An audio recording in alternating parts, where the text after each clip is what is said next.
Delighted to introduce Matthew Arends from Aon Hewitt, who's going to be talking today about how pension freedoms have impacted DB schemes. We'll be sharing some results with you, but we'll also be seeking views from you.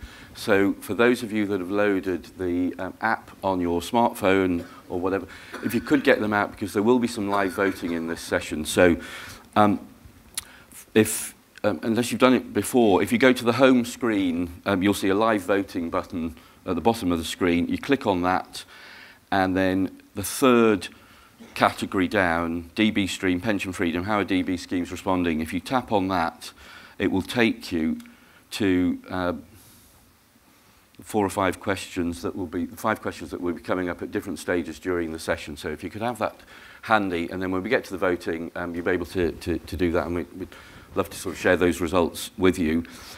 In addition, this session is being live web streamed, so hopefully we've got an audience of people who were too busy to come to the conference and they're slaving away at their desk, but are just taking a sneaky peek at the NAPF sort of conference. My name's Frank Johnson. I worked for many years at the Railway Pension Scheme. I now do some non-executive work, including for the NAPF, and I'm a member of the DB Council. So it's my pleasure to welcome both those of you in the live audience and indeed any on the web stream audience. The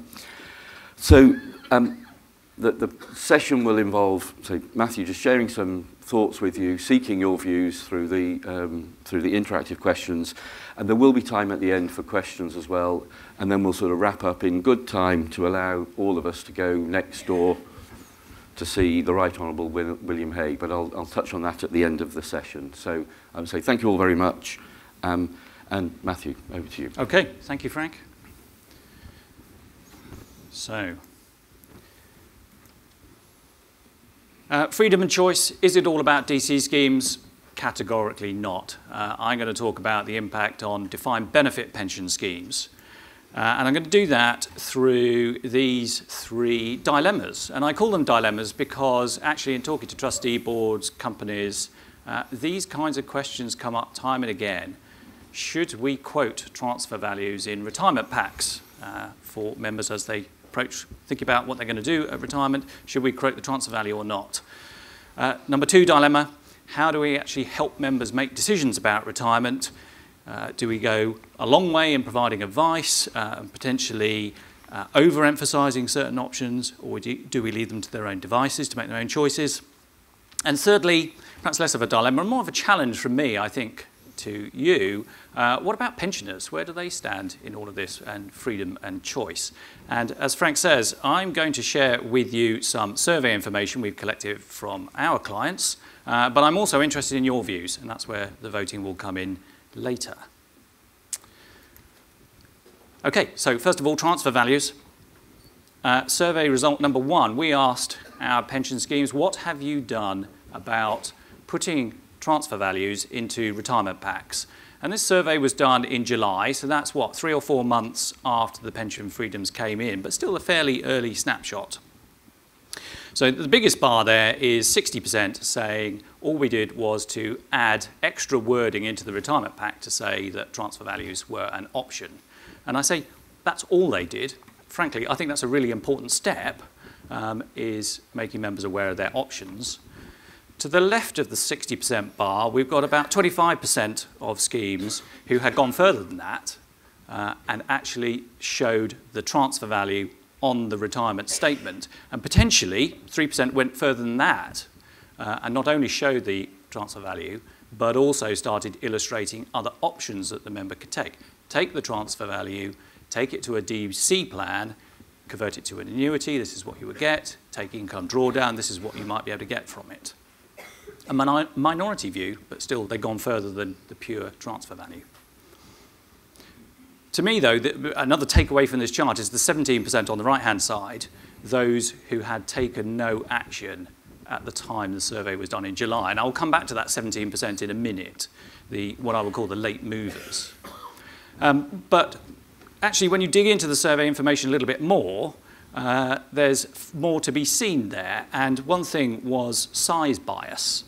So here we've split the results by the size of pension scheme, just very roughly small, medium and large, and there is a trend.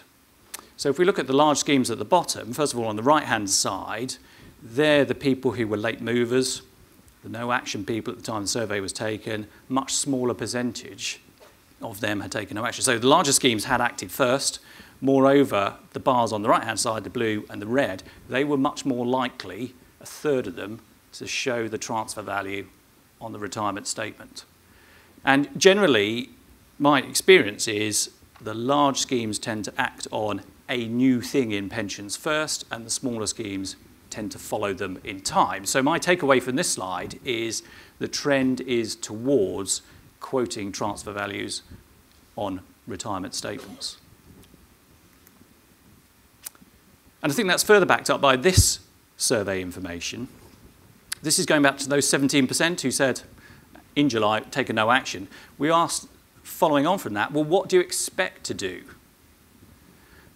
And these are the results. And, you know, there's a lot in this, but let me just pull out a few things. First of all, people who were late movers are more likely to be showing the transfer value.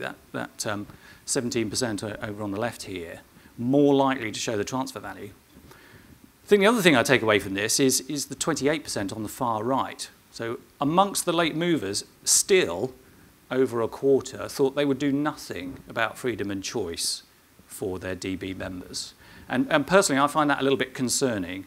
I think there's a risk there in trustees in particular not making their members aware of all the options that they have available to them at retirement. I'm not saying particularly promoting one of those alternatives over the others, but just making members aware. So I would say if you are in that 28% box, now might be a time to just think about that and think whether it's time to move to one of the other boxes. And then a final slide for now from the survey on action. And this one was about terms. The question was about reviewing the terms for transfer values. Have you done it since April, recognising the budget changes? You see the answers there. To me, the really interesting one is the green segment. So over a quarter of schemes had not reviewed their transfer terms. Now, so what? Well, the fact is this. If at retirement a member is presented with a choice between taking a transfer to a DC plan and potentially cashing that all in as a lump sum, taxed, but a lump sum, that's one set of terms. Alternatively, they could stay in the DB plan and just do the regular thing of commuting some of that pension for cash. That generates a cash sum on a different set of terms. Are those two sets of terms the same? Probably not. All sorts of reasons why not, historic reasons, you know, different legislation, all the rest of it, but different sets of terms. Actually, as a trustee, as a pensions manager, someone talking to members, can I explain why those two sets of terms are different? That, to me, is the basis of that need to review terms. And moreover, the Institute of Actuaries wrote to scheme actuaries in March this year to say, fairly forcefully, really you ought to be encouraging your trustees to review transfer terms. So again, I find it a little bit surprising, a little bit of a call to action, perhaps. If you're in that green segment there, I really think that looking at terms is a priority for you. So, enough from me for the moment. I'm interested in your views. So now's the time to pull out your device, open up the app, as Frank has said, in relation to your scheme, or your main scheme if you are involved with several. What are you expecting to do, or what are you doing with your retirement packs? Are you including the transfer value in there? Are you including the transfer value and more information? Are you just including some wording, not planning to do anything, or still making your mind up? So if you could vote now, and we'll have a few seconds just to gather those votes.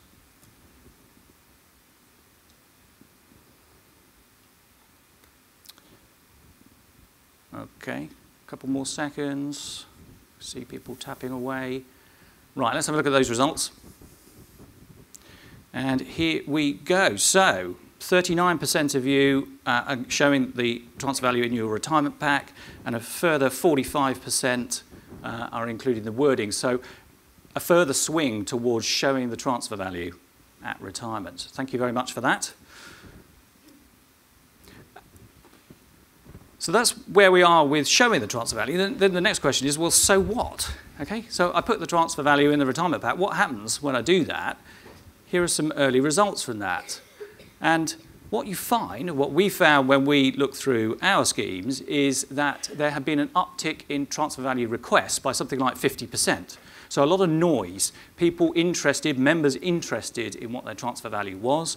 I guess my personal experience of that is particularly those with higher transfer values were very interested in getting a quotation.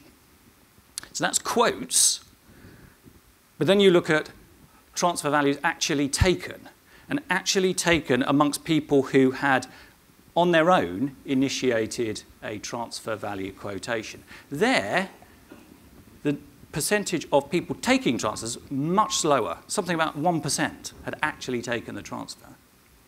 So a big difference in the numbers. Now, of course, there is a sort of lag effect going on here. It takes time to go and get a transfer value quotation, get it back, consider the figures, maybe take some advice, understand that, and then say, I want to transfer. So, you know, we have to treat these numbers with a little bit of caution, but still a big difference between the number of quotations and the number of actual transfers. And, you know, why do I draw that out? Well, my comparator for that is things like flexible retirement option exercises, pension increase exchange exercises, where a lot of effort is put into communicating options to members, talking to them about their choices, making a lot of effort on what this might mean for them as individuals. And then we see take-up rates of actual action on that option much, much higher, 10 to 30%. So to me, there's a disparity between those two figures. We have transfer values at 1%, exercises 10 to 30. I'm not sure where the right number is, but it just doesn't seem to me right that only 1% of individuals are better off transferring out of their scheme. And that makes me think, well, why is that? Why is it only 1%? And to me, the answer to that question is members do not understand their options well enough and don't feel well enough informed about the choices in front of them at retirement. And that gives me a very nice segue into my second dilemma. How should schemes help their members make decisions? So that takes us into question number 2. It's very easy, and you're not allowed to sit on the fence on this one. Do you expect to take advice when you get to retirement? Yes or no? And I don't mean sort of asking your sister or something. I do mean talking to somebody independent about your financial position. So if you could vote now. Are you counting advice pension-wise? No, I'm not counting pension-wise. This is advice. Okay? Advice. A couple more seconds. All right, let's go and see the answers. 56% of you said yes, and I would kind of hope that's the case because you are all involved in pensions day to day. I think if we ask the average citizen, actually that percentage would be a lot lower, but 56%, that's great. Okay, let's move back to the slides. Hold the thought of 56%. Second question on this theme. Did you take some sort of advice when you last bought your house or home? Advice could be from an independent financial advisor, but it could also be going to your building society to talk about the mortgage, take advice, that kind of advice. So vote now on that one. A couple of seconds on that. Again, yes or no. And let's see the results on that. Okay, so 42% of you said you took advice on your mortgage. My demonstration there has completely failed because what I had hoped to show was that you were more likely to have taken advice on your house purchase than about retirement. I can only put that down to the fact that you're all pensions professionals and therefore you're focusing on your pensions. So I think, however, moving on swiftly, that if I ask the average citizen, I think they'll be much more likely to have taken advice about their house purchase than thinking about doing it for pension. And why do I draw that comparison? Simply because the value of your house is typically pretty similar to the value of your pension savings. You know, there'll be some variation there, but they're broadly similar kind of asset sizes, and therefore, arguably, should you not be treating them with the same level of seriousness about taking advice? So, What are schemes doing in this area about providing advice? We asked that question in our survey. Here are the results. Okay, so 60% are not providing particular access to advice, but that means 40% are. And, you know, within that 40%, we've got there 24%, so almost a quarter of our survey respondents are not only identifying a preferred financial advisor, but also paying towards it, maybe all the costs or maybe a capped cost towards the advice, 25%.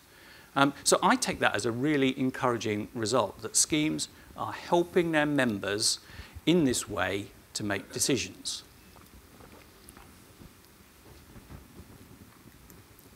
But so what? What is the end result of all of that? I wanted to share with you this particular case study. This is one scheme where we counted what had happened to the 47 people who had reached retirement age since March, and we plotted them in this chart. And you can see the members ended up in all sorts of different positions depending on their circumstances at the bottom. But what I really want you to focus on is that middle segment, the sort of salmon-coloured numbers there. We've got 37 on the left who didn't engage and 10 on the right who did engage. And I had to pinch myself when I saw these numbers, because that's saying to me 37 out of the 47 were able to go and talk to a preferred IFA, and it would have been paid for, paid towards, and yet they didn't. That's 80% of people did not go and make use of the financial advice that they had available to them. Now, that's only one case study, but I think that's a really telling result. Even if schemes provide financial advice to their members, it doesn't necessarily mean your members are going to make use of it. And that made me think, well, okay, I think it's great that schemes are providing access to financial advice, by the way, because I think many members will need that, but what more can be done? And that took me to this spectrum for member support. And on the left-hand side of this chart, I've put what I count as more educational routes for a member. So I've called it the media there, so maybe you're looking up in a newspaper about pensions, maybe it's websites like Money Saving Expert or something like that, just to get general information on pensions.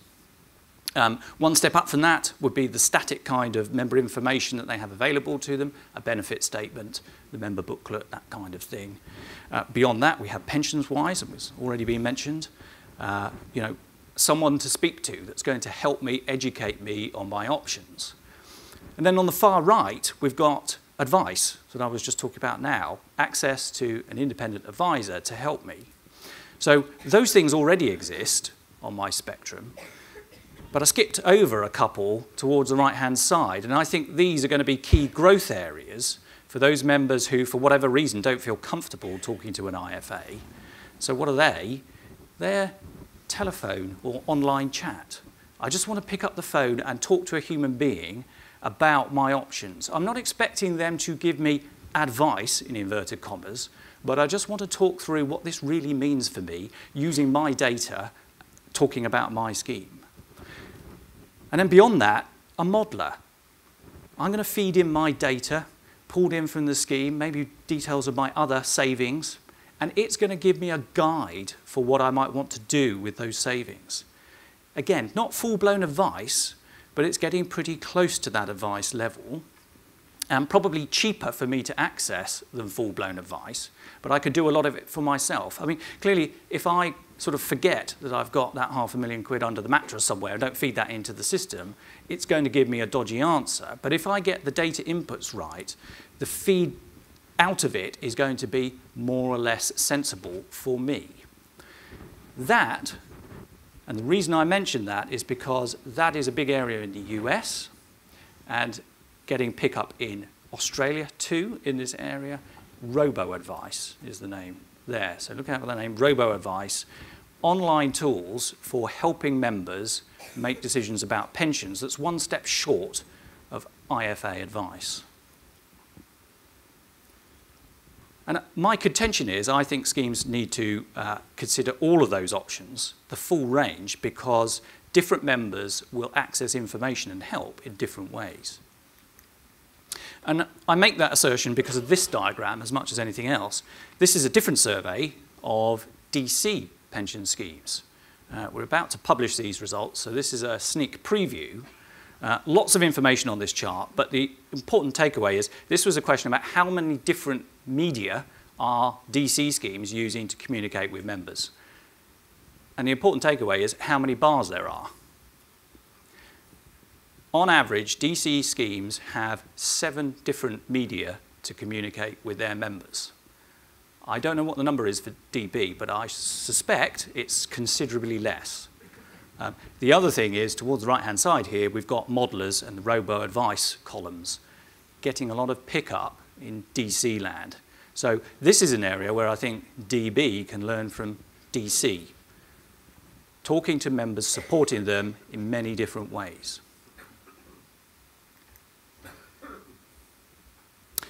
So with that in mind, another question for you. Where do you stand on middle ground support, this kind of idea of robo-advice, telephone support, instant messaging?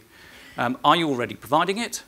Are you somewhat very likely to provide it in the future? Or actually, Matthew, all very interesting, but that's just not for us. Can you vote now, please?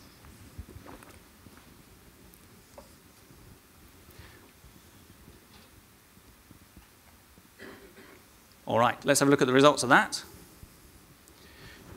So, 60% of you are not convinced by me. Right, I'm going to have to try harder another time. Come and talk to me after the session, and I will try and convince you a little bit further. But also interesting, there, what have we got? 15%, over 15% are already doing this. So, great. I would like to talk to you and find out a little bit more about what you're doing. So, do come and talk to me about that. Okay, let's go back to the slides, and I will just wrap up with one further thought about pensioners. Oh, just before we do that, yeah, so pensioners, they tend to get a little bit left out. There's this underlying assumption that pensioners have made their choices, and that's it. Maybe we might offer them pension increase exchange if we're doing a bulk exercise there, but generally speaking, they've made their options. They will get an income for life. I would just question that. I'm, not made up my mind on this, but I would just question that and say, well, actually, in DC space, we've got the prospect of a secondary annuity market, which has certainly given DC annuitants the possibility of cashing that in and doing something else with their retirement savings. Why should we not be at least talking about flexibilities, freedom and choice for pensioners? Now, I get it with vulnerable older pensioners, and we've got protections about that already in the guidance on incentive exercises. So, there might be different categories of pensioner that need looking after in different ways, but why should we not be at least thinking about allowing DB pensioners to change the way that they're receiving their benefits? A debate that I think has been a little bit forgotten. So let me ask you, take you to the question now. What do you think about allowing pensioners to make choices to, let's say, transfer their DB benefits? So one is yes, any pensioner ought to be allowed to transfer. 2 is yes, but only the younger pensioners. Let's keep the so-called vulnerable pensioners separate from all of this. And no, Matthew, you're talking complete nonsense. Pensioners should retain their pension. They've made their choice. What do you think?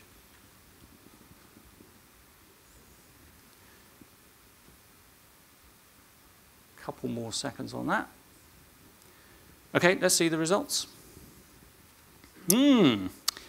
Split decision. I think I've had more success with this question than the previous one. So, yeah, what's that? 40% of you think that pensioners should at least be given the option to transfer out. And a third, yes, but maybe only for the younger pensioners. So that's almost, what, 3/4 of you think that there's something in this idea of transfers for older pensioners. So, maybe that's something for us as an industry to come back to.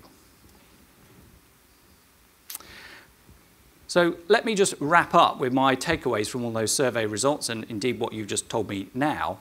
I think it's pretty clear that there's a trend towards quoting transfer values in retirement packs. If you're not doing that already, that might be something to think about for the future. We've also seen that other forms of benefit flexibility are getting more popular. Our experience is things like flexible retirement options are on the upward trend. So that's where you do a bulk exercise, perhaps for your over 55-year-olds, to say transfer is an option. This is what it would look like for you. Getting much more popular, pension increase exchange, that kind of thing. I think there's a lot of change coming in terms of the way we talk to members about their retirement options. You've seen my challenge there on a sort of multimedia approach for DB plans. I think gone are the days of just writing to people about their retirement options. I think we need to look at other ways of interacting with members. And yeah, why are pensioners denied flexibility? I think the majority of you agree with me that that is something that we need to think about. So lots of thought to come on this area, but for now, let me wrap up. Matthew, thank you very much for that. We have about 10 minutes for questions, so be interested in questions, comments, observations. But maybe I can just start with one, Matthew. The theme of your talk was about dilemmas, and I was intrigued by the case study where the advice was paid for, say a number didn't take it. That really presents a dilemma for the people who've provided the advice, because they're taking trustee decisions, having made provision for advice, and then those individuals not having taken it. So that seems to present a dilemma for them. And indeed, on a macro level, you've got schemes that do offer and pay for advice and schemes that don't, and so there's a difference in treatment between schemes as well as within schemes. So what are your observations on that, or indeed observations from, I know I've got some pensions lawyers in the room, so it'd be interesting to sort of get a view on the legal perspective as well. Well, I mean, from my point of view, I don't think this is the kind of question where there's a right or a wrong answer, and I think certainly all my trustee boards are sort of grappling with this as what is the right way forward for their scheme in terms of how much they help members. So, I think it's really tough. Second thing is, I don't know the details of why those members chose not to take the advice. And, it'd be a really interesting exercise to find out. But my suspicion is that it's all about the aura of going to talk to a professional about something that is, frankly, really personal to me, about my savings, what I'm planning to do for the future. As a member, I feel really vulnerable about that. And going to talk to someone I've never met before and laying that all bare is quite a challenge for some members. And I accept that. Excuse me, I accept that. I think that is a challenge to us in the industry to find different ways of allowing people to feel comfortable in talking about their options. But, I'm interested in views. What's your take on this? And so if there are comments or questions, just a reminder, this is being web streamed, so if what you're about to say you don't want to be heard outside this room, you might need to modify your thought. But with that, I would encourage comments and questions. We've got a question on the front here. And if you could say who you are and where you're from, please, that would be great. On the front here, thank you.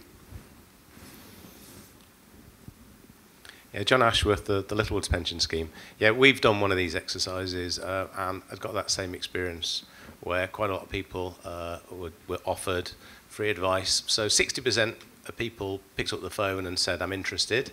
So 40% just ignored the letter.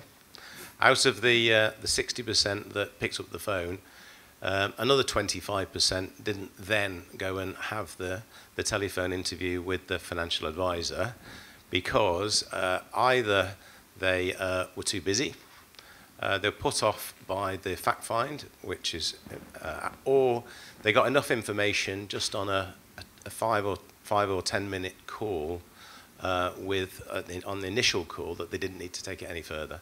So there's a whole host of reasons.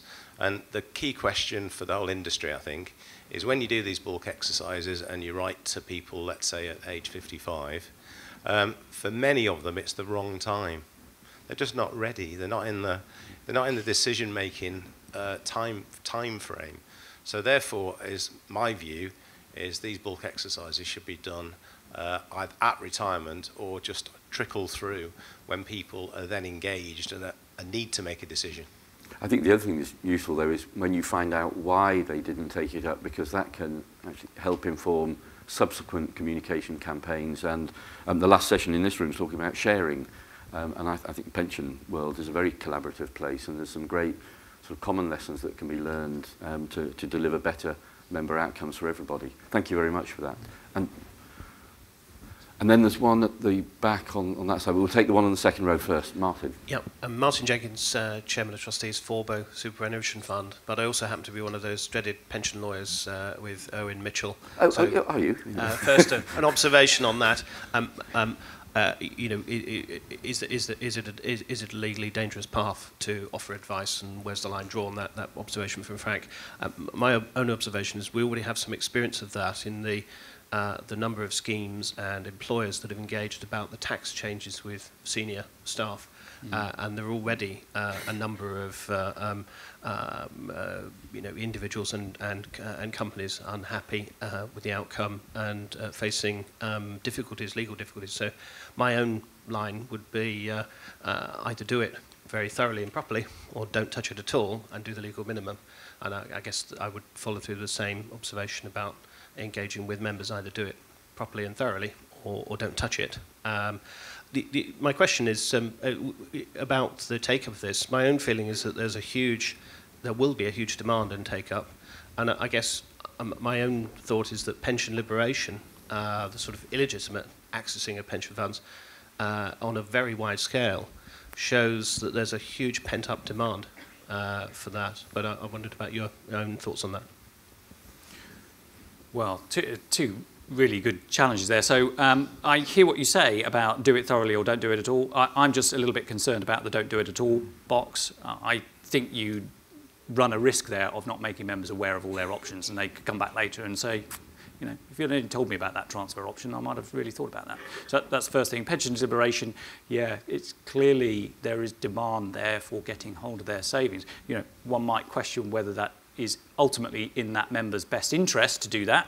But yeah, I think it's telling us a message. We need to help make members take full advantage of their options, which is why I think the 1% take-up can't be the right number. And we should expect that to rise in future. Thank you, Martin. And yeah, question near the back, yeah. Hi, it's Stephen Robson from United Utilities. I'm not surprised about the 1% because it's an all or nothing decision. And it's a major issue to take away all a regular income stream for cash. Most people are quite happy getting a salary. Would they want to get a lump sum and have to live for 10 years with it? Probably not. So partial transfer seems the right answer, but it's not getting much take-up, and it wasn't mentioned in your slides. I'm just wondering, what's your views on partial transfer? Well, if I may, can we just do a quick show of hands? Put your hand up if your scheme allows partial transfers. So that's probably 10% of people. So it's not got a big take-up. Why is that? I mean, just very briefly, I think it's partly because you are left with administering the residual DB benefit. So from a purely kind of mercenary point of view, actually the member's not transferred out. I've still got to look after them in the future, albeit with a smaller benefit. Okay, I get that. I still think there is a lot of sense in permitting partial transfers for precisely the reason that you say, Steve. And equally, just from a pure sort of risk management point of view, I've allowed the member to take 25% as a transfer and retain 75%. I have still dealt with 25% of their risk that way. So from that point of view, it's a good thing. Worthy of further thought and further debate, I think. Thank you. Conscious of the time, I think we just need to wrap that up now. Just before I do some thanks, just to remind you, the next session is back in the main auditorium to hear the Right Honourable William Hague making sense of an uncertain world. So good luck to him with that. But just before we leave, if I could thank you, the live audience, for your interest and interaction, the web stream audience for taking part, but particularly Matthew for leading that session. And just like to show appreciation. Thank you. Welcome.